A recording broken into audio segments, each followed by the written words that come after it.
Hey, so I am reporting live from Baker City, Oregon. And in case you were curious if there is anything interesting to do or cool food to eat in Baker City, Oregon, the answer is a resounding no. Now, we did find something. I actually just wanted to go out for a little bit of a walk before we got to eat. And then I kind of wanted to show you guys this somewhat silly thing about the hotel we're staying at.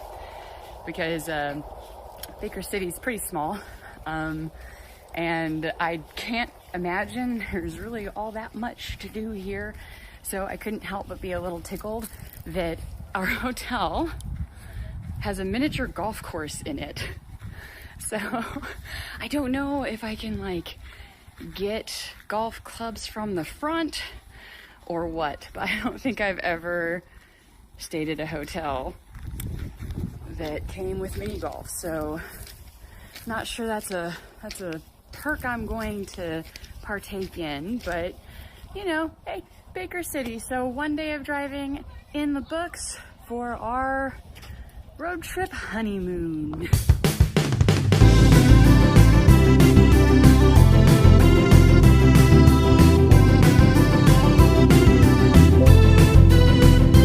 If your friends are nerdy and you are nerdy too, I want to talk to you. Friends talking nerdy. Recording is in progress. So, hey, everybody. Welcome to another episode of Friends Talking Nerdy. This is Tim Jousma, and with me this week I have, after a long delay, the holiest of holies. It is the Reverend Tracy. How you doing? I have returned. And now we are officially Friends Talking Nerdy, coast to coast, Portland to Portland, And because stereo. I just finished driving across the country. So that was an exciting adventure, though. But I'm here, and we got to our apartment, and the biggest relief was it wasn't a scam, because there was part of my brain that, it's no secret that I do have anxiety, and so that's one of the things is my brain was looking for something to chew on. And it ate very well on a firm diet of believing that this place that we are living in now was a total scam and that we were going to be homeless. So it's not the case. It's a very nice place, which is relieving, right? Because going sight unseen is nerve-wracking as hell.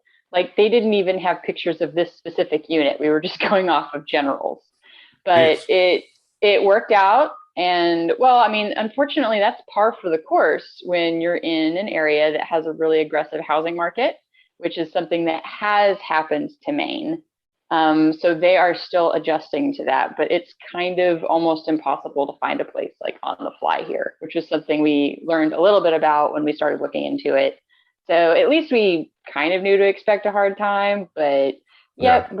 We made it. Only almost had one accident. So really considering 3,000 miles of driving and I have ADHD, it's really kind of amazing that only one almost. But it was a really kind of weird area in Missouri where literally the interstate they stopped. And I really didn't think there would be stop traffic around the corner. And even though there were signs telling me there would be stop traffic maybe around the corner, it still surprised me. So read traffic signs. What can I say, folks? At least it wasn't like you were driving and you're like, ooh, cow, and then driving to a field or something. Oh my God, no, it wasn't anything that ridiculous. It was a very honest whoopsie. And then it was great because, then I had to deal with my partner every now and then going, hey, are you done being mad at yourself yet? First of all, kudos, you maintained control of the vehicle. I loved having that other voice to talk me out of staying mad at myself. Right. So that was really cool. We made it the whole way without any big fights. I guess fighting on road trips with couples is a big concern, but no, it went really well. Well, that's good to hear. And yeah, to your point, I mean, two people or two or more people in that enclosed space for that amount of time, it is not out of the realm of possibility for a disagreement to occur. And yeah, it's the fact that it did not happen is a very good thing. That way you enjoyed your trip a lot better. Oh, yes. I think I married the right person. I think we're cool. But yeah, so doing it on a budget, and I know I had kind of talked to you a little bit about this this, and it was something that I kind of wanted to bring up on the show, is it is amazing how shitty of an attitude we have towards motels. It was really kind of interesting because my friends were treating me like I was the poorest of poor humans for making this decision. I'm like, well, I don't know if you noticed, but moving is inherently expensive. Moving across the country is even more expensive. So, yes, it was an active choice. Now, could we have budgeted and done it more expensive? Oh, absolutely. But here's the other thing. I do actually like supporting the concept of a place that is just a room. And that's really what a lot of motels are supposed to offer. Like, it's a room to stay in. It's not necessarily all of the amenities and the pools and the breakfast. And I have always appreciated that being an option for traveling. Right? I've stayed in like an array of places. I've stayed at a hostel before too, which is like somehow even worse than, or viewed even lower than motels. But yeah, it was amazing how many comments we get of, oh, well, enjoy the meth-tel. And even here locally, we had gotten something about, congratulations, you're at the scariest corner in Portland, Maine. And something that I wanted to point out is that even before the pandemic, motels were not completely uncommon to be used as housing for low-income individuals. This is not a strange concept. If you watch, what was it, the documentary on the Cecil Hotel that talked about the disappearance of Elisa Lam, Yeah, that was part of why that place was a little bit more drawing towards, it had a drug problem, but that also has to do with some of the culture in that area, right? But yeah, so motels do this, and that is yet again another reason why I do try to stay at motels, because a large reason why they can offer that service is because of income they get through reservations. So it is my weird small way of supporting that. Now, obviously, with the pandemic, there is a little bit more, right? It even brought more social awareness that this was a thing. I guess some people thought that this never happened before the pandemic, but I hate to burst your bubble, it did. So that has always been a thing. Sure, it's ramped up some, but so has homelessness in general. But something that I noticed is really there was only one situation. And because I would like to protect the chain here, I'm going to refer to it as Super Six, because there's two very popular motel brands. So we'll pretend, and they're normally all around each other anyway. yeah. But there was only one that I actually left. And I did want to talk about the difference between, some of these places and the general attitude, because it goes back to having a pride in the home space, I think, that sometimes can be lacking in certain areas. So I will say the city. We were in Moline, Illinois, and it was pretty much everything stereotypically bad about a motel stay that would make you want to run for the hills. And I very legitimately, we chose to spend 3 times as much to stay like at another hotel down the street.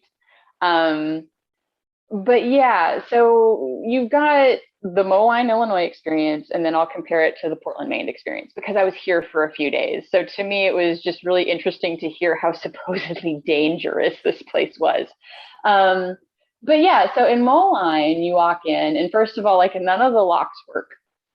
All of the halls and rooms smell like cigar, like really old, stale cigar, right? So I'm like, okay, this is already having the sign of just not being good. And so then we get into the room. There's an open soap, so they hadn't fully cleaned the bathroom. There was literally, I'm calling them 2x4s, but basically just that style of like a stack of cheap wood, like wedged under one of the corners of the bed. Like not even screwed together, like they didn't fix it. It's just like they kept stacking them under there like reverse Jenga until it like stayed up. So, it's like a bad mechanic with Bondo or something, just hopefully they won't notice. Exactly. And then we also kind of had a little bit of that strange behavior that you can notice in people. For example, it's different when somebody's just minding their business outside than when somebody is very intently staring down your vehicle that is full of stuff. And there is a predatory look to people, if you've ever noticed. What's funny is even happens sometimes with some of the what is it, the butt crack leggings. I talked about how it's like the men will walk into the room and it looks like predator looking at prey, like the eye lock thing. So we had like two people outside, and at first it was one, and then another one joined them. And so that was when we started feeling a little bit strange and decided, like, let's go walk and eat dinner. Okay. So we go walk, we have dinner, we come back. And that was when like the mood of the place had changed and now just stank entirely of weed. There are worse, So I guess. that was, well, I mean, to me, it's a business place, right? Like I am pro smoking, but I'm not going to sit there and do it in front of my place of business. Oh, well, that's a different thing altogether. Like, Yeah, like, so I get it that this is their home, right? It's their temporary yeah, home, but it is also that place of business. And that's where it's like, I'll go into kind of the counter of Portland, Maine. And even like some of the other ones we stayed in, because all of the others, like, it was pretty much the same experience. If I did notice what I will call quote unquote regulars, the regulars at places, it was a very similar experience. I just had more of it since we stayed for more days here locally while we were waiting on our place.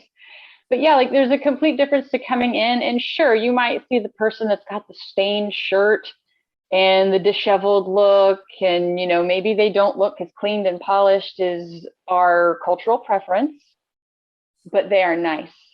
They have an overall like feeling of gratefulness for actually getting to be there, because as we've covered when we talked about homelessness before, it is an absolute myth that people like being homeless. Okay. Like there is nothing that has proven that people somehow choose this and dig it and like love the quote unquote benefits question mark that come with being homeless. yeah, I'm not sure what any of those are, but supposedly people believe that there is some form of benefit to being homeless, that people want to be homeless. But yeah. anyway, but it's interesting because you've got these people that are, residents or regulars or whatever, but you'll catch them doing tasks for each other and helping with the hotel. And like they'll pick up pieces of trash and help people like guide them along the way. And that is completely different than the one I walked away from. The one we walked away from totally deserved to be walked away from. But it really kills me that I came out 2 or 3 different mornings and overheard chatter of somebody leaving because they felt it was unsafe. So it's an interesting experience. And I hope that more people out there can see like motels aren't really some scary hellhole to stay in just because they've got a different demographic of humans than maybe you're used to seeing every day. Give people a chance. There was one guy that I had gone to go out. It was actually after our first night here, and he was very, very exuberant. And I could see where that can make some people uncomfortable. Mm-hmm. But I try to give people that chance when they try to interact with me, because I realize awkwardness just exists. I know I say awkward shit sometimes to strangers. Um, so, but it just kills you, and it's like, oh, are you checking out? I'm sorry, did I bother you? And I'm like, no, no. Last I checked, you were just trying to be nice and start some conversation. But it just makes you sad when you realize like some of these people have been trying to be nice, and in turn got complaints against them, and then revenue being lost from the business. Like they care, right? It's a night and day difference when someone cares, even as an employee at any other swinging job, right? There is a difference when your employees care about the quality of service and how things are when you walk into a store. And Yep. I guess what I'm really saying is there is that difference too in motels. Moline didn't care, right? They didn't clean, they didn't like keep up after themselves, they didn't keep up after the place. Like they definitely didn't have any respect for the fact that other people would want to come in and out of there. Mm-hmm. And pretty much all of the others did. Even though you might have that character that has a quote look end quote to them, because a clean, polished businessman is just going to look different than somebody who has to rely on staying on a hotel in a motel to not be homeless, right? Like Yeah. that's just common sense. They're not going to look the same. And I don't know. I just wanted to put it out there, I guess. Be cool to people. A lot of people are trying their best. It's something that I got a lot of weird and unasked for feedback on. on my decision to stay in motels. So I guess that's why I just wanted to ramble about it for a little bit. But we can go on to more pleasant conversations, I guess. But just, I don't know, try not to be discriminate against our lower income areas because motels are where they are at because that's where they could afford to be. And the people who unfortunately have to frequent them because they have no choice since they're homeless, it's just part of that industry. But yeah, oh no, don't hate on motels. End of story. And Yeah. don't say it any super sick situation in Moline, Illinois, because they don't care much about anything. And that seems to be absolutely the truth. I told Tim a story offline about how we went to a restaurant and we wanted to ask them how to say the name of, is it Moline or Moline? Yeah. I don't remember which one was right, by the way. I just remember the waitress ultimately saying, call us whatever you want because we don't care much about here. And my first thought when she said that they don't care much about anything in Moline, Illinois was like, noted, agreed, seen, heard. That is the vibe of Moline, Illinois. The best thing Um, about Moline is leaving Moline. yep. And the Best Western is fine there. You can totally stay at the Best Western. I'll give positive reviews for the Best Western. Yeah, and I will say this about motels. I've stayed in a fair number of motels in every state I've lived in, and to your point, yeah, the quality of the hotel falls upon the people running the place. And the one and two, with motels the way they're built, yeah, they are ultimately built for short term stays. So under normal times, the majority of the people that would be there would be people like yourself, people that are traveling, business people, things like that.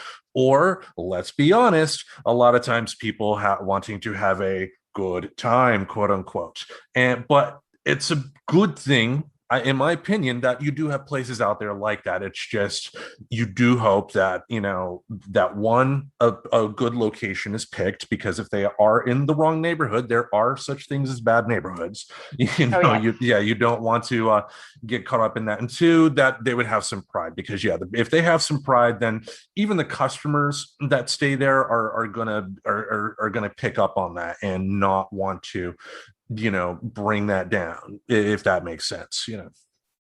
Yeah, it does. But yeah, it's the 1 hour special or whatever. We only had one of those situations, which was hilariously like a day or two after we had touched base just to see how I was doing.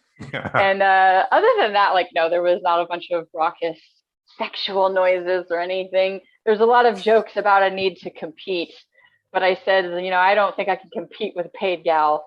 But that's totally joking. I don't know if it was a prostitute. I don't think it was, because there was this awkward moment where at the very end we heard the guy say, "I'm sorry, baby." Like clear as day through the door. So see, like, this is the funny, hilarious, but can be motels, because no, they're not the best, like, sound insulated. It is Yeah. not meant to be your Shangri-La, like, for your dream vacation. It is meant to be a bed in a place for you to sleep so you can continue on to your next destination. Yeah, you're And I not guess getting room service. ultimately, yeah, you're not going to get room service. I mean, great. There were some really nice people that helped us with some of the funnier hijinks. Like, we had a room that had two TVs, one remote, but like nothing worked. And then even funnier was calling the front desk. I could hear them, but they couldn't hear me. So I'm like, oh my God, thank God this isn't a life alert situation. Yeah. Hello. Yeah, but I mean, ultimately the point is that if we want businesses to exist like that, there's got to be some of us that are willing to patronize it. So if it puts it out there to open up anybody's mind to possibly patronize a motel for, hey, saving you some money and also supporting that industry a little bit, because they can't invest in fixing the bed if they don't have residents or reservations to actually like pay for that. Which is Yeah. like, everyone's like, you should get your money back. You should get your money back. I was like, actually, I'm thinking about emailing them and just saying, can you keep that and fix that bed? Like, just get a new thing. Like, they're not that expensive. Like, I know it's they probably have a lot of things you need to fix. But yeah. So if you Yeah. want it to be better, you have to support it in that sense. So, but other than motel stays, it's been incredibly interesting traveling across the country. And I realized it's not something that everybody gets to do. Like some people have life goals around this. Now, I wasn't particularly excited about having to drive, but chose to reframe it because, as we all know, with me and my mental health, wellness, and my routines, I try to be a queen of reframing shit that's out of my control. Right. Because ultimately, that's the only control you have in this situation.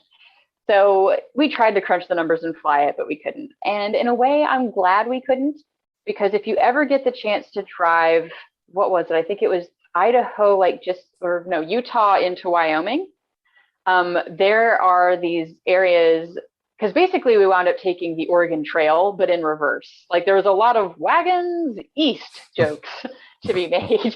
But so if you're taking the Oregon Trail backwards, it's really, well, I guess it would work really either way, but it's interesting to watch how literally the dirt changes colors there for a Mm-hmm. little bit, because you'll go and it's like a dark chocolate brown, and then you go around this other curve and see these other hills and they're like a mustardy color.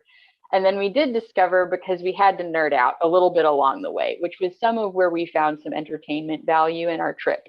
But Mm-hmm. we got around another corner and suddenly it was no shit green dirt.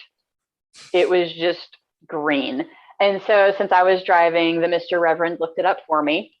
And I think this is really what kind of kickstarted that trend for the rest of the trip that made it extra fun. But he had looked it up, like, why is the dirt green in Utah?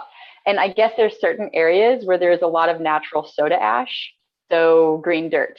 And then that kicked off just kind of Googling stuff as we passed by. We didn't do a lot of like the touristy traps, even though now, if I could do it again, I would do a longer trip, better hotel stays, maybe, or just never Moline, Illinois again. I'll just skip that town altogether. Yeah. And I would actually try to make some of these pit stops. We passed by some really cool stuff. We did go out of our way to visit the Golden Spike location, which is where the East and the West Railroads like were officially joined together, and it really caused a significant shift in how we operated as a country. When that spike was laid and they joined the Union Pacific Railroad with another railroad. I only remember Union Pacific because I don't know. I think I've seen it too much, but I don't remember the name of the other one. Right. And then another point that we passed and wound up looking up was California Hill. And I guess from back in the day, you know, I mentioned that Oregon Trail thing. Well, they had to take a really hard like route down this one hill, and it was so muddy and so difficult from pushing the wagons that it left ruts that are still visible today. Huh. So I learned that that exists somewhere, and I thought that was incredibly fucking cool. So there's a lot of history on that route. And yeah, I think I've finally been warmed over to road trips. It wasn't easy. The Reverend, the Mr. Reverend, and the Reverend's cat. But I got to take Beans on a lot of cool little walks to stretch and a lot of sideways glances. And people were like, is that a cat on a leash? But I was like, well, yeah, it's got to stretch, right? This is a long trip. But I think I'm like the only person that does that, I guess. But yeah, I think that pretty much covers most of the highlights of the trip. And then Maine. Maine is different. Also, Maine has some of the most aggressive driving, and that was probably the first thing I noticed. Because, you know, me, I'm like, yeah, I like going the speed limit, and I like giving people patience and space if they got to make their turns. I don't honk too much. And oh, buddy, like when you're making a turn, people don't stop for you. They just kind of swerve around you. okay.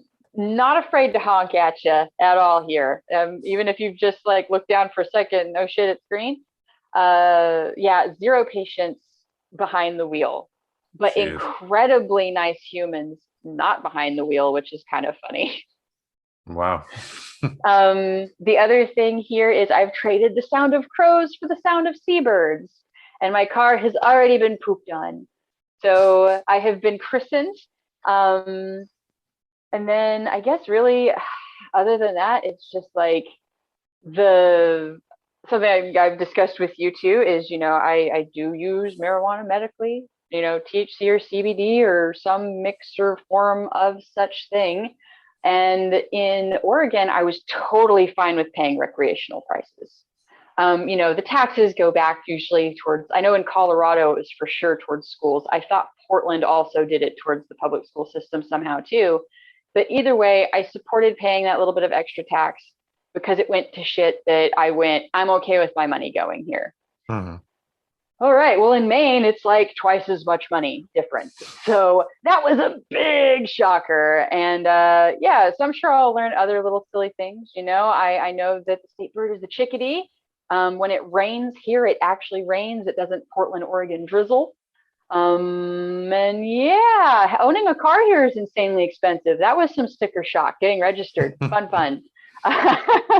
Well, Otherwise, there is one thing that you're probably going to have to start preparing for now that I don't think you've really experienced to the effect that you're going to experience it: winter. I think it's largely a myth because I'm so close to the coast that apparently it really does rain and wash it out here a lot. But what's really awesome is it's really walkable here. Like, even though Portland was supposedly more walkable, really it probably had more to do with where I was living in Portland, to be fair. But, before I got on with you, I walked to the grocery store and I can walk to a nearby dispensary. My partner is going to be walking home from his work later. So, I mean, at least we did kind of take it into consideration. We wanted to be close enough to everything so that if we had to literally bust out skis and snowshoes, we could. Yeah. Because we went and did that on purpose up on the mountain all the time in Oregon. So it kind of made sense that, we can kind of do the same thing here. But I will look forward to reporting back on the winters. I will say it is muggy AF here. But the caveat to that is when you go for a walk and it's hot, you have that moisture and it kind of cools you off because you're so close to the ocean. Mm-hmm. It's totally different than when I lived in Texas and we'd get those really shitty humid days there because there was nothing to really blow it through and no relief. So I will say living now next to the ocean, huge difference in the humidity on the coast than inland. Yeah. So if humidity has been something that's kept you away from coastal locations, I encourage you to challenge that and visit and see how you feel about it. But it's been a lot of exploration. The other thing, I might even try to do a series and more just maybe share it either on the website or, our Facebook page of all of the historical stuff here. We went down to where the USS Portland, a battleship back in the day, they still have the mast up and they've got a whole memorial for that. They have some of the old forts laid out so you can see where actual battles and history happened. It's really pretty neat. So I already decided I wanted to go back and reshoot that because I shot it, but it was for the kids. Right. I didn't do it for our group. It'd be like, hey guys, we don't need me talking like I do to my kiddos. So come on, you never know, right? Well, we're gonna look over here and oh my goodness, what's that? No, that's I think I think our listeners. Thank you. Yeah, see, I work with kids and you gotta hype it up sometimes over the video. Right. If you watch any YouTube channel that children follow, you will understand that there is just a different presentation model when you present to kids than adults. So I would like to go and shoot some things and kind of teach some of the history of the coastline over here. So I think that'll be super fun to do later and ongoingly because there's a lot here. Oh, that's one thing that we can take advantage of, a new feature on Anchor. Anchor allows polls to be put in the show description on Spotify. So we'll ask our listeners now, do you want to hear the Reverend Tracy's historical lectures? Yes or no? If you're on Spotify, is that something you guys want? Yes. So that poll will be, let me write it down so I don't forget. Marijuana does have the thing about short-term memory and all that. Staunch professionals here at Friends Talking Nerdy Coast. I know. Okay. Okay. Hopefully you can edit that space out later. No, I'll just have a laugh at it. But there we go. Yeah. So, yes, answer that poll. Yeah. Nice. And then what's great is now that I'm no longer working on moving, I know we kind of talked about, doing a little bit of cooking with the Reverend. Mhm. I can actually set up my kitchen. I am excited to do it because I've talked to the Mr. Reverend into being okay with my kitchen being haunted house themed. So Nice. I'm going to be a kitchen witch and maybe do some fun things. It's great because Skeleton Harry is already all like hanging out in the background and watching me cook, making sure, he keeps an eye on things. I'm doing things right, that I'm actually cooking plant based. Which, by the way, fun hack to throw out there for anybody moving that doesn't want the decision fatigue of filling your fridge again. My God, there's so many plans out there, like for diets, of like, try this for 5 days and here's your shopping list. And something I wanted to point out about putting that together is they want it to be not expensive. So chances are you're going to get a tight list. You're going to have all your decisions made for you for the next few days while you're settling in, and it's not going to break your bank. It'll probably be a reasonable budget. So that's been a really fun experience so far. We are big Forks Over Knives fans here, and so we pulled an old bookazine that we had that had like a 5-day plan. So I thought about doing that. I was like, my kitchen is like not ready to be recorded. I need like actual storage shit and like real cooking stuff before I maybe start to cook for the show. But overall, I'm just excited to be done moving. I'm Mhm. excited to be done traveling. And I'm super stoked to actually get into some of the more like creative stuff. Like I've felt less involved in those things these last few months. So stoked to get a little bit more into that. Nice, nice, nice. So I am glad that the move went well for you, that you're all set up there in the new Chateau the Reverend or whatever you want to call it. Chateau de Reverend in the Portland, Maine. Which Yes. the other cute, quirky thing, and then I'm going to stop doing the Reverend updates to the world. But as far as like something really kind of cool about Maine, is they really own the accent here. Hmm. Like even as far as a local popcorn brand that has a salt popcorn, but then their other one is the butter popcorn, Buttah. You will also find that people spell chowdah with AH. I sent you a picture of that, of a menu that showed that, just to show you like the Yeah. pride there. It's And Chowdah. at some places, you don't shout it. Yeah, Mayor Quimby would be so happy, or his nephew, right? Isn't that the Yeah. one that they did that whole who done it two-parter Yeah. or whatever? I just still remember that. I still remember that being over how to say chowder. But yeah, so and then often at places you won't find a dinner or a supper menu, but you will find a supper menu. And I know one place is excited for bingo coming back, which I'm assuming is bingo. I would hope so. But Um, so that's really truly it in the big wonderful world of updating people on what the Reverend's been up to, and why the Reverend has not been on the show. The Reverend has been busy, but the Reverend is returning. I should be back on the reg if anybody missed me.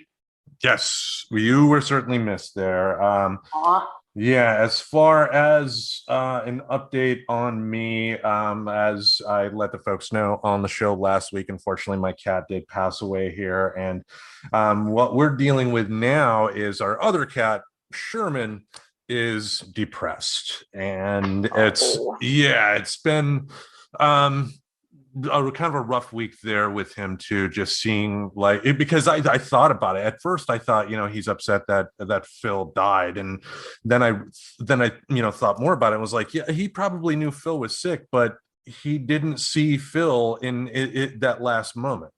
As far as he knew, he was sleeping one time, Phil wasn't sick, and then he woke up and then his friend was gone, and that hurt even more. So it's like this past week we've just been trying our best to kind of keep them up. We've kept the windows open to get some fresh air in, trying to give them a lot of catnip. But it's just don't, if someone ever tells you that animals do not have emotions, slap that person in the face, because that is not true at all. Oh yeah, they bond with their pride. Come on, and it matters. That's so sad though, but it makes sense because they've been buddies for a while now, right? Over a year, yeah. I mean, like, I moved in with the professor about late May of last year, and there was a 3-day feeling out period. You're gonna get that with any cat, but pretty soon after that, Phil was licking Sherman, and then they were just hanging out and sleeping together. I've used pictures of them sleeping together for like show promotional material before, so yeah, the Yeah. pictures are definitely out there, but yeah, just if you have an animal at home, take some time, love that animal. Just pet them, just make them happy. They are gifts that are in your life, so treasure that gift. But we've also had a couple of interesting things happen in the news. Bill Cosby's free. Oh, yeah. I think I heard a little bit about that, but with my already normal disinterest in following things like that, complicated by my traveling and being busy for the last month, I definitely heard about it, but I have not gone out of my way to read about it. Yes, I have read it, and I've also consulted with the greatest legal mind in the Pacific Northwest. So, when you happen to know a lawyer, you can bring lawyerly cases to them and get some consultation. Ultimately, what happened is this: the Pennsylvania Supreme Court determined that the prosecutor in the Cosby case already had a deal with Cosby, an immunity deal of some sort, and went back on that. And prosecutors should not do that. So at the end of the day, Bill Cosby was not exonerated. He was not proven innocent of his crime. He was out on a technicality, and that made a lot of people upset. And I get that anger, but part of me thinks that the system still worked here because of the fact that, it's like, we know Cosby did it. The evidence is clearly out there in the public, based on, trial records and all that stuff on what he did. We know he did it. The prosecutor knows he did it, but you can't have prosecutors deciding they're going to, take someone's rights away just because they feel they're guilty. And in this case, he was guilty, but what if he did that with someone who doesn't have the money and resources that Bill Cosby has and didn't do it? Exactly. And that's where Yeah. it's like we get on this. Oh, man, I just feel like we really get on it when it comes to famous people that when I will still say, quote unquote, no. Granted, this one really does seem unquestionable, but I will always take that stance. If I wasn't standing in the room, I won't say with certainty. But with this case, I almost would be willing to actually breach my own rule there, just because even There's he admitted, didn't yeah, he admit like openly that was part of the immunity deal, right? yeah, he admitted in grand jury testimony that he has given women quaaludes, and after they have gone unconscious, performed sexual acts on Okay. them. So in that case, that is supposed to be how that works because a confession is like gold to get them to actually do that. Mhm. Now, granted, that has also been misused the other way, where you have, lower income. There was a group called Save, SAVE, that had done a study, and it's killing me because I haven't been able to find it, but I need to talk to some of my people again now that I'm not too busy, my actual activist groups. But they had done a study a while back ago, and they had found that DV being used against men, statistically, it does happen to both genders though, but that like a pretty decent percentage of them, like it was over 50% of them, those laws are being used in ways that they were never intended to be used towards. And now the reason that I bring that up now is because you get these low income individuals that, have it being stuck to them, even if they didn't do it. Oftentimes a publicly assigned defendant or defense will talk you into a confession or, God, what's the word that I'm thinking of? But pleading, taking Plea a plea bargain. deal. There we go. There we go. Yeah. Plea bargain. So that's all part of the plea bargain because they're a publicly assigned defense attorney. It is known how overworked those people are. They're just trying to get it done, not get it done with justice. They're trying to get it done. And so what they will do is they will often talk these men into, yeah, but if you plead down, it won't be a felony, it will be a misdemeanor, and you can actually work that off. And so that's where that can be used also poorly. But here, it almost seems like it was used correctly, because here they used it to actually get him to admit what he did actually do. And not only does that really streamline things for the law, which you know how much I care about law and justice getting its way, like our court's definition of justice. What I care about is some women got to hear matter-of-factly that he at least admitted to what he did. Yeah. And I hope that was profoundly healing for them. Now, yeah, that is part of the cost. The cost of that immunity is that they don't get the punishment to the same level as somebody who refused to ever admit it. And it sucks, but that's kind of how that is supposed to work. Granted, I don't think he's going to have a comeback story from this. Oh God, no. He's like, a pariah on the O.J. Simpson level at this point. You know, he's probably going to get a couple of interviews with big names, but you know, and he's probably going to try and do some sort of a victory lap, because the comments I've heard from him since it's released, he's doing that victory lap already. But he's a pariah. There's no way he's going to come back from this. He's not getting a new TV show. He's not going to get a Netflix special. He is a pariah, so he's not coming back, and I think that is a good thing. The best he could hope for is if he could convince people, you know what I mean, like if he went into intense therapy and psychotherapy or whatever. But I still don't see that being enough to earn it back. He's and 83. Even then, like, I don't know, he's fucking 83. Like, just don't put him in any more shows. I don't know. Yeah. I can see why people are upset about it, but that's more to show our cultural misunderstanding, or my humble opinion is a misunderstanding of what justice actually means. You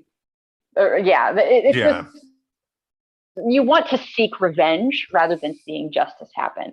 And in a weird way, him admitting to what he did was far more justice for those victims to hear, like to get that, to get to hear somebody say, yes, I did this. So many victims don't get that. It's nothing I ever got. But to still insist that he's got to be punished to the highest hilt of somebody that, like, you had to find videotape evidence to even prove what they did because they refused to admit it. I don't know. I'm not going to say that I know the answers to everything, but I can't help but agree that those two humans shouldn't necessarily be punished the exact same way. Yeah. I mean, yeah. And I feel bad, especially for, I mean, like have been a number of women that have commented online about their feelings and how they feel lost because, you know, women, you know, like yourself who have experienced this, and they see somebody that essentially gets away with it, even though he didn't. He did, you know, and how it can be demoralizing. You know, someone in power, once away, gets out of it. And you know, being that, you know, sexual assault is about power, it's not about sex in any way, shape, or form. That's, you know, gotta really bring back some old wounds, and that is unfortunate that it's something like this has caused that, you know. Well, any action on it is going to bring back old wounds. That was a big conversation I had with myself when I had considered bringing it back up later. I had conversations with my family to make sure they knew what was going to happen if I did decide to take it to court, because there are a good number of things that there is no statute of limitations on. And I still can at any point. Now, I don't know what that would serve, because I don't have multiple witnesses. I don't have any evidence other than literally he said, she said. And as much as I want to say, no, I'm really telling the truth, that's still setting a precedent in our court system for he said, she said to be taken over actual proof. And I don't want that. Well, I don't think a court would just go on that either. You know, a court of law, you know, if it's working correctly, they are going to go on evidence. And if, yeah, to your point, if all you are bringing is this happened, but I have no way to prove it, then yeah, something like that probably would not go too far. That does not mean it didn't happen, but a court of law needs to, for it to work properly, they need the evidence. And if the evidence is there, even if it's circumstantial, sometimes circumstantial evidence can be used and be proper and all that stuff. Benefits of living with a lawyer, yes. Yes. Mine happened decades ago. I have no such proof. Like that's what I'm saying is like because there's no statute of limitations. And I mean, I guess there is a little bit of that I kind of wish there was some form of resolve, right? I mean, I don't think this person is going to wake up one day and be like, yo, I did this thing. That was really messed up. I am so sorry if that messed with you your whole life, Tracy. And I could be like, thanks for apologizing. But, that's just not the world that we live in. Yeah. And even on the more innocent topics, by the way, like we're not good at admitting when we've done anything wrong. So to me, the fact that he even took a plea deal or an immunity deal to admit it seems interesting that happened, because I almost would have more expected just to continue throwing money at it until it went away. Yeah. But that's not what happened this time. And I feel like the thing that I mentioned is the more common story is that the money gets thrown and there's never a confession. There's never a guilty verdict. Like he was found guilty. They did not turn around and suddenly decide he was innocent. They didn't even like throw out the case. They just decided, wait, he was offered immunity. The deal was he would admit to this. Yeah, it was immunity that was in a previous grand jury testimony that the prosecutor went back on to essentially re-prosecute. And again, in my opinion, based on the things I've seen, Cosby very much did it. But also, in my opinion, if the prosecutor did what he did, Cosby has the right to have his freedom at this point. For as sucky as that is being said, that is the law doing its job, because even if you are guilty, prosecutors should not have the opportunity to say, whoops, we didn't mean it. Well, we're going to take it back. They shouldn't have that power, even against somebody that is guilty of doing something. It's if you make that agreement of immunity with him and he admits to a crime with that immunity, you got to bite your tongue. Yep. If you don't want it to happen to your best friend who is genuinely innocent, then we shouldn't be voting for it to happen just because we really, really, really, really, it goes back to quote, no, end quote, that this happened. Yeah. Like that's part of figuring out the system. And I just don't agree with supporting something that seems shysty on a bigger level when we know how much that hurts the smaller people below, because it's all the same system. But that being said, I really don't think he's going to be out victimizing or quaaluding people anymore, which to me would be the ultimate thing of why you'd want them in jail or want them detained, is to not do it anymore, because they're not even doing therapy in these, while they're like imprisoned or anything. They're not doing anything to correct the behavior. They're just grounded from being able to do it. They're put in a box. I get that argument. Exactly. They're put in a box so society doesn't have to see or deal with them anymore. But I don't think at his current age he's going to be doing that super much. Like, I'm not saying don't supervise him at all, but like I'm sure there's going to be some form of something he still has to do, like by way of like a probation or nothing. He doesn't have to do anything. No, the conviction and his jail sentence was overturned because, again, with that immunity deal, the criminal charges should not have been brought against him. Even though he is guilty, with that immunity deal in place, the criminal case should not have gone forward like it did, sadly. Gotcha. Okay. See, it goes back to I didn't read. So some of this is Tim teaches the Reverend what's going on. Words, yeah. Words. Yeah, but ultimately, another thing too that came out of that is that the day that happened, Felicia Rashad, his co-star on the Cosby Show, played Claire Huxtable. She's now the dean of acting of the acting classes at Howard University. She came out with a tweet stating, "Free at last. The great injustice is done with, and Cosby is free," and that got her into a lot of trouble. Yeah, I'm not sure that's the hill you should die on for the man that openly admitted that he did it. Like, not, I no, mean, maybe. But, people are allowed to talk and put their foot in their mouth if they want to. But hey, in that person's reality, they cannot fathom that this human did that. And what's funny is when you think about it, like on the home front, like, right, when it's small scale, mhm. like you've seen that in families too. I learned that there's a term for this. It's called a missing stare. And it's when the entire community kind of knows that this person is an abuser, but just kind of won't believe it. Funny enough, So I'm yeah, glad. I think that's her missing stare. Anyway, I just thought that was an interesting term to learn. Speaking Hey, of I that, learned. that reminded me of this documentary I saw where they interviewed the actor who played Denise Huxtable's Navy husband on the Cosby Show, and he talked about first what his reaction was like when the news started first hitting about Cosby, and he didn't believe it at all because he worked with a man, he's a great man, and whatnot, until it was somebody that he knew. It was a one-time cast member on the Cosby Show. They had one appearance on there, but he knew this person, and then obviously Cosby did as well because Cosby did bad things. And at that point, it was just like I couldn't believe it, and so yeah. Anyway, um, yeah. So So somebody he knew came out. So you're saying like after the fact. So they didn't believe it when he it first hit yeah, news? yeah, he Okay. didn't believe it when it first came out until he heard the testimony from somebody that he knew that was actually directly affected by it, which it sucks that it took that for him to open his eyes. But I get it too. If you know somebody and you work with somebody, you don't want to think the worst of them. You don't want to think that somebody is capable of doing something that evil. You want to think there must be something else going on.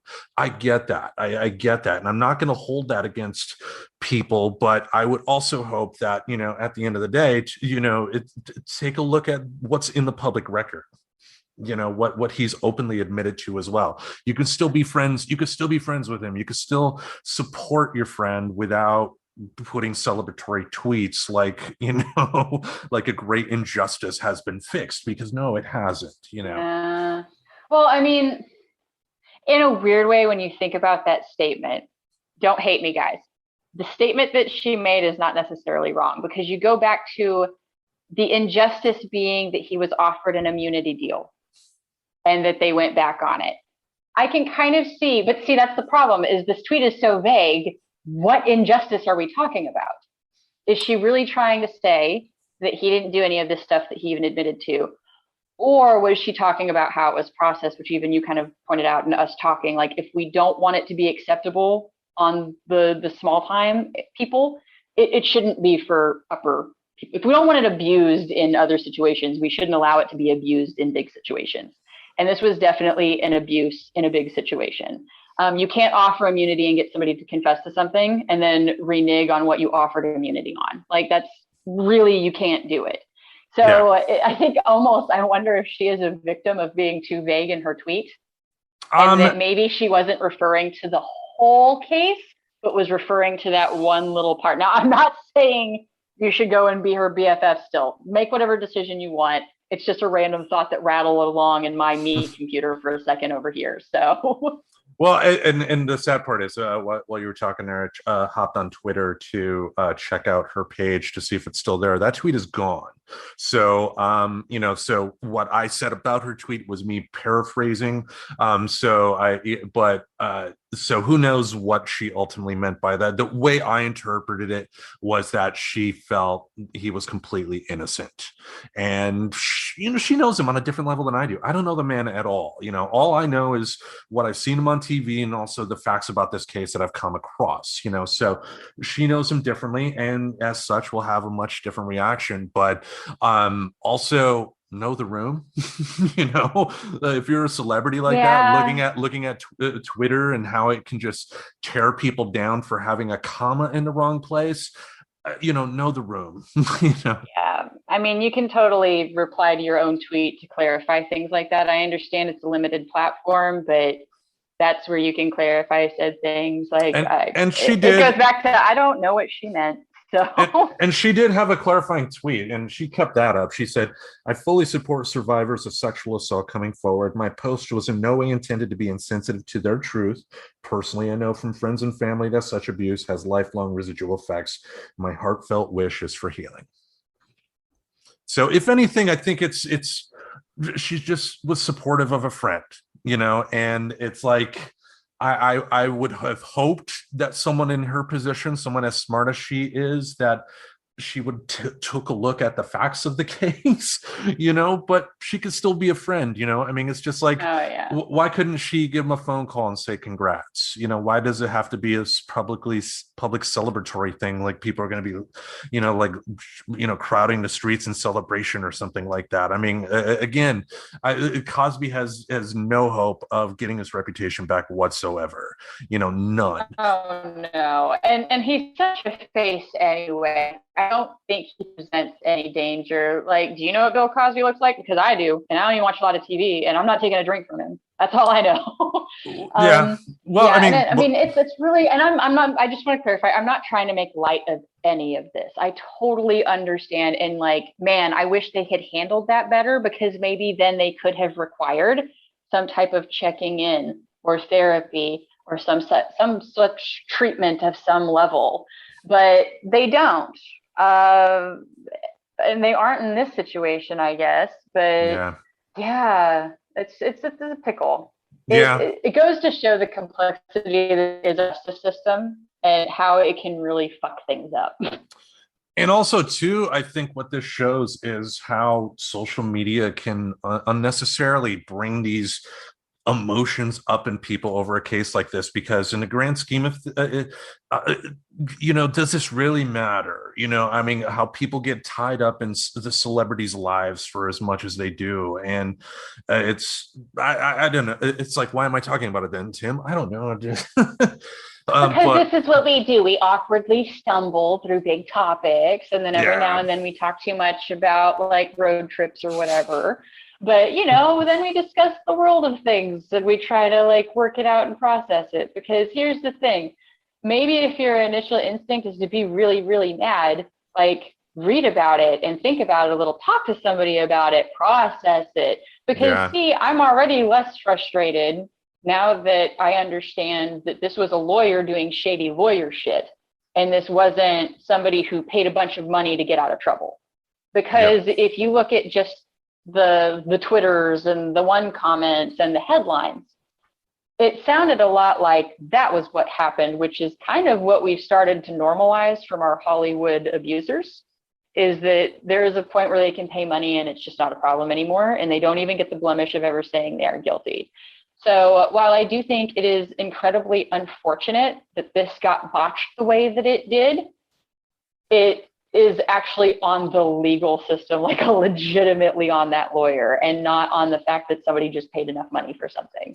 Yes. So and also, and maybe it can bring light to that. Like, can we just have people like lawyers not being as shitty? Can we like have that overall? Like, I get it that we didn't necessarily want this one to walk, but there's others that get punished for life.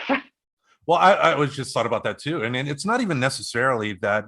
Don't even think about the prosecutor in terms of, I will give him this immunity and then take it back. What if it was just a case of the prosecutor forgot, his office did, that's somehow even worse. It's like, if you want to think best case, if you don't want to think that he intentionally gave him that immunity to pull it back, it's somehow worse, because that shows just how lack of the organization his office has. You would think that in a situation like that, if you're going to go bring criminal charges against a big name star who has plenty of resources at his disposal to fight it, that you'd want to make sure little things like this weren't checked first. Yeah, like, I don't know, if you still use folders, maybe do some sort of color coding, like, hey, we offered this one immunity. Sticky notes are your friend, Sticky notes can be lost, but a green folder is forever. Yes. Green versus manila, you can just have a whole system. I'll just go in and help these lawyers, because surely it was a mistake. I don't know. I don't have a lot of faith in lawyers anyway, but that Well, has more to do with my feeling of corruptedness in the system overall. So, speaking of lawyers, Miss Britney Spears has made some comments recently for the first time about her conservativeship situation, if I can say it correctly. yes, I did manage to skim through a little bit on that. Even Little Sister spoke up a little bit, which I'm still remiss for not getting a chance to read the article, but since I've brought it up, I will share it. Mhm. I did get as far that she is supportive of her sister. But the main comment that I think was getting some heat from Britney was that she had said something about how her parents and her family have been living off her conservatorship like for decades at this point. And Yeah. that's what I was aware of that was being responded to by the sister and possibly some of the family. But did she actually get anywhere? Did she get any legal rights back to her life, or is she still kind of under the thumb? Not yet, but since she did was able to speak up publicly in that trial, the person that was her lawyer has resigned from that position, and I guess she is getting a chance to pick her own lawyer at this point. Which, yeah, I mean, I sent you a video from a YouTube channel called Legal Eagle. I love that channel because he kind of breaks down legal stuff like this in such a palatable way for a non-legal person like me. And yeah, he brought up just how truly trapped she is, and how just bizarre that someone who has the ability through her creative endeavors to make as much money as she does, how she can be told that you don't have rights because you're not mentally competent. You're competent enough to be able to dance, to be able to sing, create albums, to do everything that a pop star is expected to do, but you're not competent enough to buy your own house, determine if you want to have a baby or not. Apparently, she was told she had to have an IUD, which the Legal Eagle guy says shouldn't be the case. That's going to be something that is looked into, and told that Yeah. she couldn't get married and stuff like that. And the Legal Eagle thing, I think, did a great job. I think it was that or a different one did a great job too of kind of showcasing the events that led up to her getting in the conservatorship. And it basically revolved like she was in a split, I think, with Justin Timberlake. Then the paparazzi just started hounding her and hounding her. And then that's when, like the Kevin Federline thing happened. And then that split happened. She had the kids. And, it's like from what it sounds like, I'd read in the article, is like people suspect she may have been dealing with like postpartum depression. But imagine going through postpartum depression with hundreds of paparazzis taking pictures of every little thing that you do. I think that would drive Yeah. anybody insane, even for a short period of time. But, I don't see how being in that level of depression would result in her having to have over 10 years of conservatorship like this. There's nothing in my head that I can logically think, okay, I get it. Short term, if it was like a 6 month or a 1 year deal, kind of help her get on track, help her get clean, because she was having a drug issue during those times. If it was something like that, fine, with gradual steps, that once she achieves this, then she get this control back, and then after a certain amount of time she gets it, great. But now that it's 10 plus years, these people have their careers, and their careers is keeping her in that conservatorship so they can still get their money. Sadly, that's all this is Yeah, now. which is incredibly sad. Like when you lay it out that way, it seems so clearly wrong what's happening to this human, right? Because take away the fact that she's a pop star, treat her like she's any other human being. So you are saying this human, let's just call her Samantha, just Samantha for whatever reason. They're going to walk up to Samantha because, she had some troubles. And I mean, we all know the shit that Britney did. She shaved her head. She hit the paparazzi car with the umbrella, acted out, everything, whatever. Mm-hmm. Whatever Samantha did, they decided you don't have agency to make financial decisions for yourself anymore and life decisions. Now, this is something that gets decided every day, right? Now, what's atypical that I found about this is Samantha is also allowed to work, though. Like, she can have a job Mm-hmm. and her parents will take care of all of the money. Oh, and not only that, she has to work. Like, she has to work. So just because it's a pop star job doesn't make it any different to me how wrong it is to tell somebody, wait a second, you don't have mental clarity enough to take care of yourself, we've decided, but we're still going to work you. And And it just seems weird and wrong when you put it that way. Like that she, like, to me, it would have been an all or nothing thing. It would have been, she doesn't do anything. You know, maybe she would still have her royalties and stuff, and that would be what her family would live off of for like however many people want to play Hit Me Baby One More Time in the current century. yeah. But I don't understand how they can decide you can't do these things, but you could still do this thing to give these people money that you don't get to have anymore.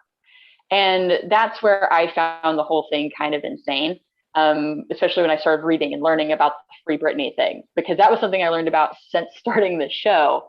And I was completely fascinated by this, but not in like a good way. Yeah. Yeah, it just seems clear that if you're going to say that somebody is so disabled that they can't handle any of their own personal stuff, why would it be that they are still required to work?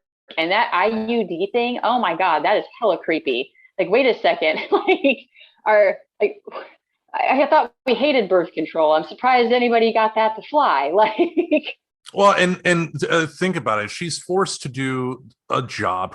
It's like we have both been involved in the arts. You know, you with murder mystery, me back when I originally was in college in my 20s in theater. You know, think about all of the work it takes to put something on stage. And you know, as someone yourself who has done singing and dancing in front of people, think about all the hard work it takes to do that. Is someone who, I don't see that being possible, that someone who doesn't have control of their own facilities could be able to do something like that for as long as she did. I mean, for like how many years did she have a Las Vegas residency where she was having shows every night? Think about the albums she's put out and stuff like that. Just I'm sorry, I don't believe that she doesn't have her mental facilities. I think she had a very rough period. Who hasn't? I certainly have. That her family took advantage of, and they're still taking advantage of it, and that is very sick. oh yeah, because it's not like she just exists in some case and like comes out for a recording studio sesh or comes out for a live show. Like she's working way more than people physically see her working. So Mm. that goes back into the, are we capable or are we not? Because it seems like they've created some weird divide that you are capable of work but not capable of other care for yourself. Yeah, and It makes no sense to me, and I'm going to start actually following this now that it's in the news more, and that it seems like she's going to get another lawyer. So we may have some random Britney updates, but I do want to read that article about the sister because I get super interested, when there's a sibling. I didn't even know she had a sister. I felt so bad about that. I was like, oh crap, like I didn't even know she had like other siblings. It never crossed my mind. yeah, So her when you've got that other insider information for a family dynamic, I find that incredibly compelling. yeah, her sister used to be on a Nickelodeon show, but was fired at age 16 when she announced she was pregnant. So Whoopsie yeah, doodle. yeah, oops. Yeah, I forgot what I was going to say about the legal ego case. But anyway, Brittany has been. Oh, that's right, the conservatorship thing. The conservatorship thing, at least in California, for the most part, has usually been for like someone who's like 80, 90, maybe suffering through dementia, could probably still take care of themselves at home, but it's for Yeah. grandma that just really can't handle things, and it's not meant to be a years on years type of deal. It's supposed to be a short-term thing for somebody Exactly. that just can't handle that stuff on their own. The fact that this is happening for someone who clearly has the mental capacity to be, and so what if she regains her freedom and then fucks up again? So what? How many people fucked up? I fucked up, you fucked up, It's everybody's fucked her up. right. Yes, yes. It's So her right to do so. yeah, Like, we shouldn't take that away. Like, and by the way, like, of the stuff that she did, I just don't think it's as bad as other people. Look at fucking Charlie Sheen with his tiger blood and hashtag winning. Like, that seemed way more dramatic and crazy than Britney shaving her head and hitting the car with the umbrella. Like, I don't know. Did she ever actually physically hurt anybody? Did she hit any person with anything? Because, I mean, Not that Sheen I'm didn't aware of. either, but it just seems like they're treating her like she crossed some egregious line that I don't see. So it is interesting. Yeah. And to your point, this was not meant to be put on somebody in their 30s for the rest of their life. This was Yes. meant for Grandma Ada, who you're going to go put in either she's caring for herself or you're putting her in a care home. That way you can use the money that they get either from retirement or whatever and make sure bills get paid so they stay being taken care of. Yeah. That was also my understanding of what a conservatorship was supposed to be used for. So it does seem to be used inappropriately in this case. And I'm still confused as to why. Like, why does Britney have a conservatorship, but Sheen doesn't? And Like, if anybody needed it, because there's a guy that's had so many great opportunities put in his lap to have a great acting career, and he has promptly shit on each and every one of them, with his unrepentant drug use, with just his self-destructive behavior, and that makes me angry more than anything, because if you've seen like his early work, you've seen like Wall Street, you've seen Platoon, you've seen his early serious work, he should have been so big. He's such a good actor, and the fact that he's killing himself for something that's sad, and that's also infuriating in a way when you're a struggling artist like us, and we're doing what we can to get by, and you see somebody that has that much talent just shitting it away and still getting opportunities. That's infuriating more than anything. But as far as Britney Spears goes, I mean, I love the song "Toxic," but I will never proclaim to be a big fan of her work. The "Toxic" song, that was good, but she needs her freedom. She needs her freedom. Yeah, I mean, absolutely. See, I think everybody's got their favorite Britney song, and I think mine is "Circus" because the music video is fucking awesome. But anyway, yeah, "Toxic's" also good. "Toxic" is. There's actually a version of that song. I was in a Barnes and Noble one time, and I heard it was kind of like a jazzy version, and there was this Israeli singer. I'm going to mispronounce her name, but it's Yael Naim is her name, and just had a beautiful rendition on it. It was like a jazzy take on it. I'll send you that song after we're done. But anyway. Oh yeah, because you know how much I love, like, Postmodern Jukebox does that stuff all the time, and they actually have a cover of "Toxic" and "Hit Me Baby One More Time" that is a Marilyn Monroe style that I think is awesome. But yeah, free Britney. I think I'm finally on we just need to let this woman have her fucking life back. Like, I don't even know what she's doing, if she even does performance anymore. It seems like maybe she just wants to live her damn life. Like, my understanding is that she, a couple of years back, basically had enough and said, "I'm not going to do this anymore until we get this sorted out." Because they were forcing her to, make records, to have a Las Vegas residency that she didn't want to do, and stuff like that. So I didn't get the impression that she doesn't want to make music and still be a performer and all that. It's just she should have control. That's not too much to ask. I mean, I kind of want to use a term here, but I feel like it's one of those terms that you don't use anymore. But yes, it sure does feel like she's being forced to work for absolutely nothing. So I will just say it that way instead of the other word. But that seems pretty shisty, pretty shitty. And like, maybe they should, I don't know, give her a chance. If Charlie Sheen can still go out there and do stuff after the whole tiger blood, and didn't he also like have HIV or something that he came out with? Yeah. And winning. I thought there was, that was the whole winning thing. And then there was like an article I'd read at some point, like questioning if he had been open about that with people he was with. So like, wait a second, you got that dude that did winning, tiger blood, and possibly some endangering of other humans. And he can do whatever he wants. Nobody has done this to him ever that I'm aware of. And like,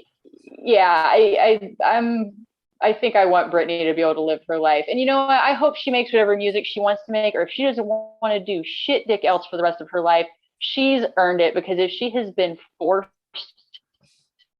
to do that much work for probably at least a decade, because that happened a long time ago. Like, her Yeah. going off the rails with like K-Fed and stuff like that. So, and that conservatorship happened like around those times.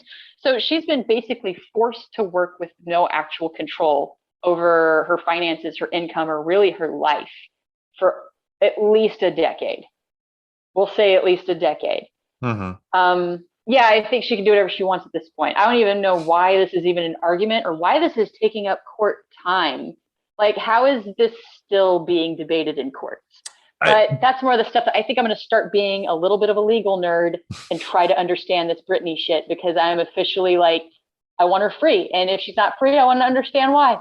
Well, she answered that in her testimony. It was that the lawyer that her father hired for her as her personal lawyer was giving her the advice that she shouldn't speak, that she didn't know, she wasn't made aware of her options essentially to fight this. And that alone, should be seriously looked into in terms of possible criminal charges, if that is the case. Because, yeah, if somebody has been wanting to fight this all along, just free Britney, free Britney, free Britney. But a lawyer maybe did something that was more in the interest of the person that hired them instead of their actual client. Or their paycheck, yeah. Yeah. Yeah, sorry. Again, it goes right back full circle to most lawyers, it takes me a lot to trust any of them because, yeah, that's almost as bad as, say, promising immunity for something and then reneging on it.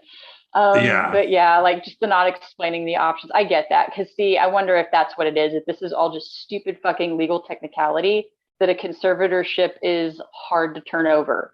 And because she went with it and didn't fight it, it's like hard to get out of. But this just seems like this is going to set an example because I don't know how often conservatorships are used on somebody that young. But maybe they'll start having a different thing. You know what I mean? Like maybe they'll have a different type of conservatorship for elderly v this. There has to be, on the one hand, I get it. If somebody in a family is really that concerned and wants to do a conservatorship, that's one thing. And I guess I don't want to look at somebody bringing this to court to try to put somebody in a conservatorship as an automatic negative. There could be the best of intentions here, but there should be a path out. Just throwing that out there. That's what I was going to say. There needs to be safeguards in place to make sure that everybody is in communication, and that if the person that is being affected here does get to a point where they feel that they are competent enough to end this, then the ball needs to be rolling. And I think depending on the mental capacity of the person in question, because again, if we're talking about 90-year-old grandma who has dementia, some of these safeguards may not be appropriate. But if we're talking about a 40-year-old person, maybe has some issues and whatnot, but can still relatively take care of themselves, we have to err on the side of protecting their freedom more than anything. And that's not happening here. But if this helps the future people in Britney Spears' position to give them some more power, at least let them know of what the process is about going into it, so that they know that when it would be time to fight, then I would consider that a win. But we'll definitely keep an eye on that and bring up some more information, because I'm sure we're in the coming year we'll probably hear some more about this. Oh, definitely. And what I would love to see out of this is, interventions and things like that happen all the time where somebody gets into drugs or gets into a situation where maybe they shouldn't be in charge of their things. And maybe this could help pave that path, that there can be something specifically for that. Yeah. Like almost a temporary conservatorship that can expire, for example, if somebody does like certain therapies, you know what I mean? Like they should have a clear path out that doesn't depend on them having to hire a lawyer.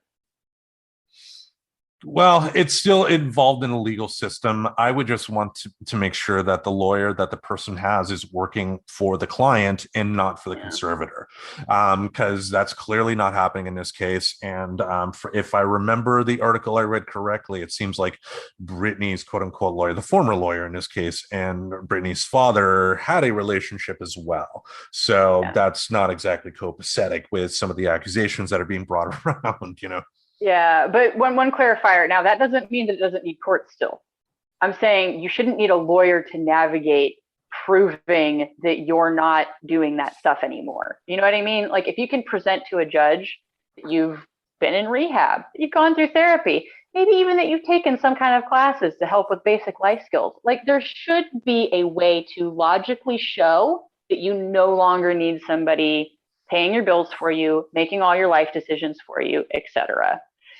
But maybe those situations, like where it's drugs or situational stuff, even something is refusing to take meds, because those are all things that you can prove a turnaround on. You can prove recovery from drugs.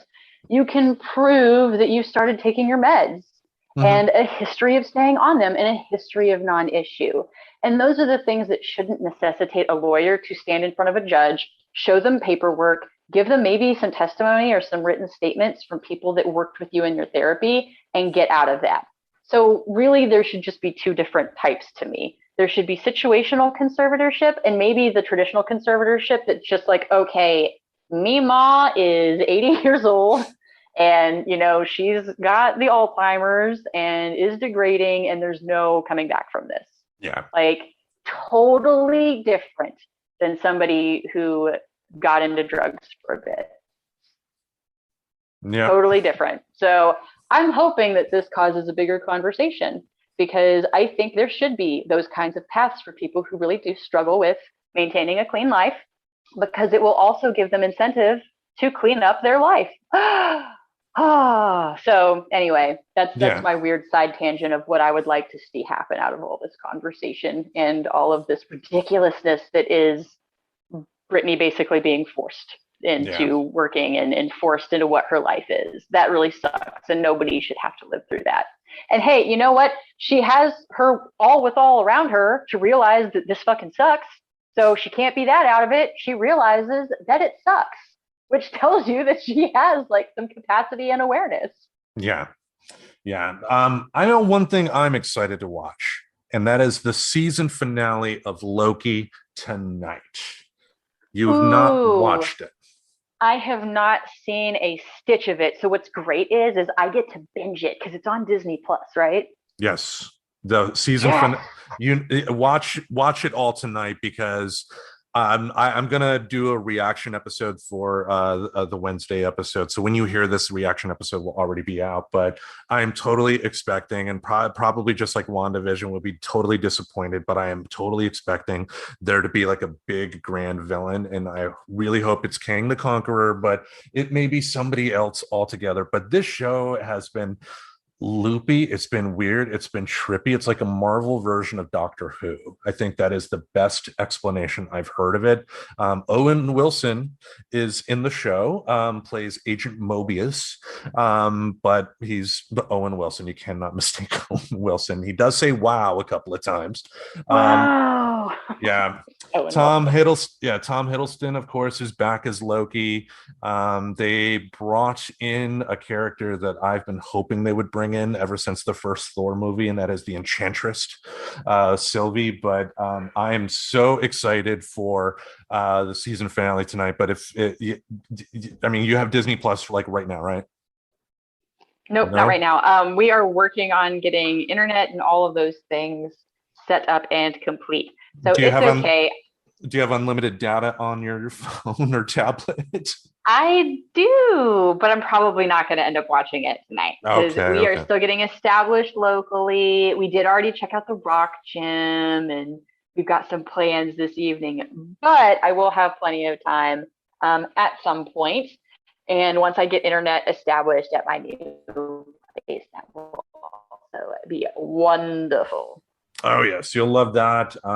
Black Widow is on Disney Plus for their premium access, so you would have to pay additional to watch that. But the professor and I did watch that, and the film was mediocre at best. Ooh, it sucks when you pay extra for something that's mediocre at best.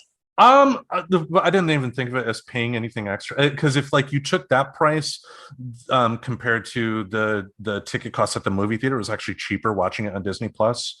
So I didn't, and to me, I love Marvel Studios, so I don't mind giving them money even for a bad one because they will invest it in something that will be good. But I was so looking forward to Black Widow, and just how it was so disappointing in so many ways, especially ruining the villain that they did.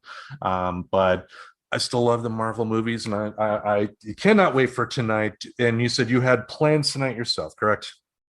Oh, yes. We are actually getting more involved in some local community. And so we've actually decided the Mr. Reverend, something that I don't think we've talked about on here, is a veteran of foreign war.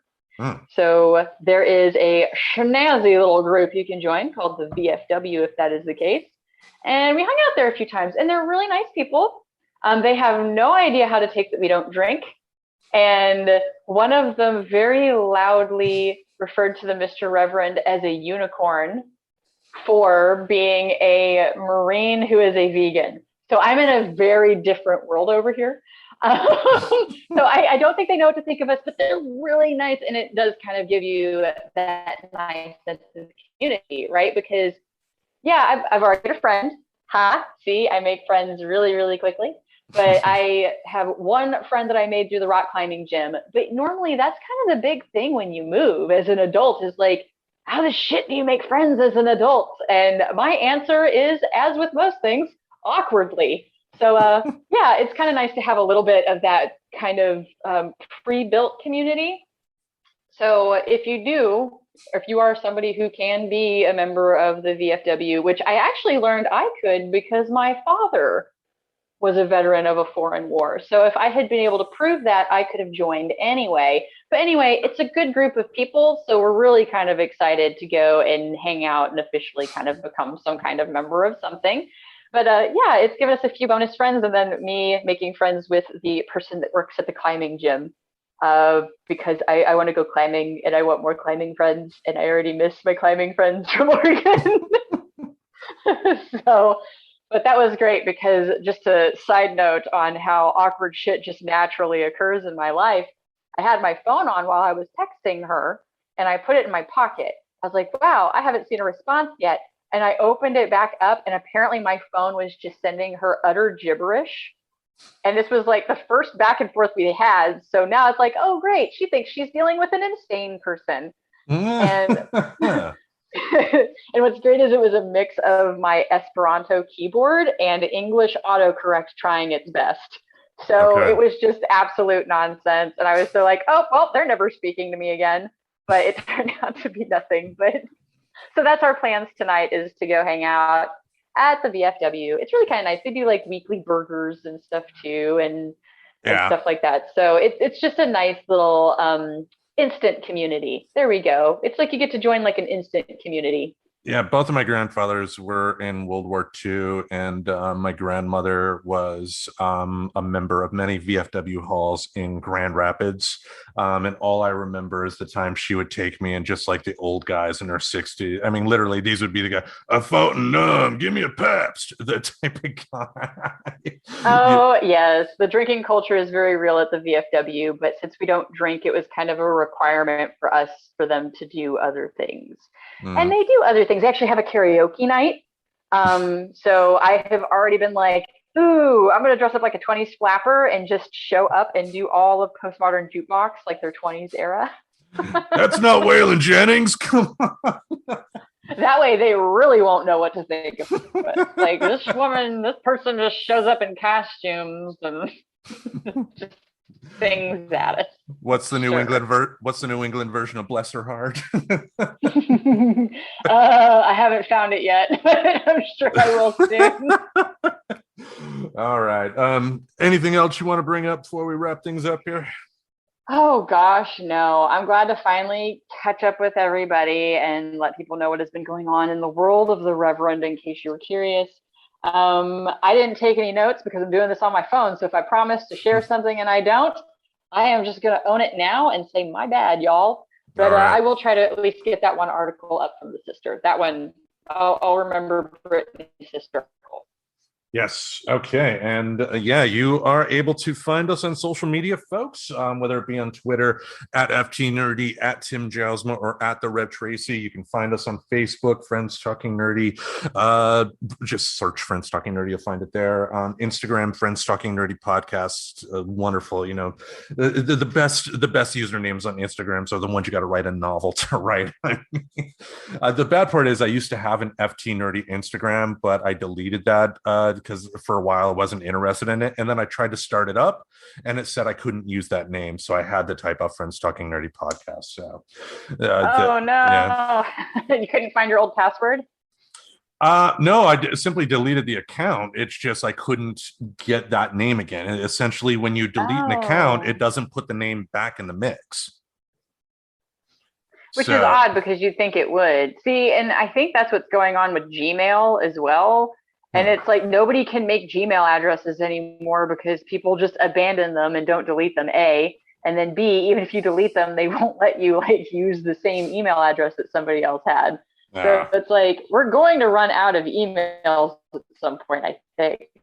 Right? Like, that's logical. Eventually, I can't put enough numbers behind my name as it is.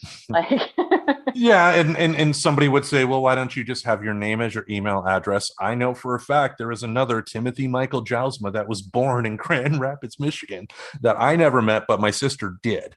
But there are other, like, if you have a common name, Tracy is a common name. I mean, it really is.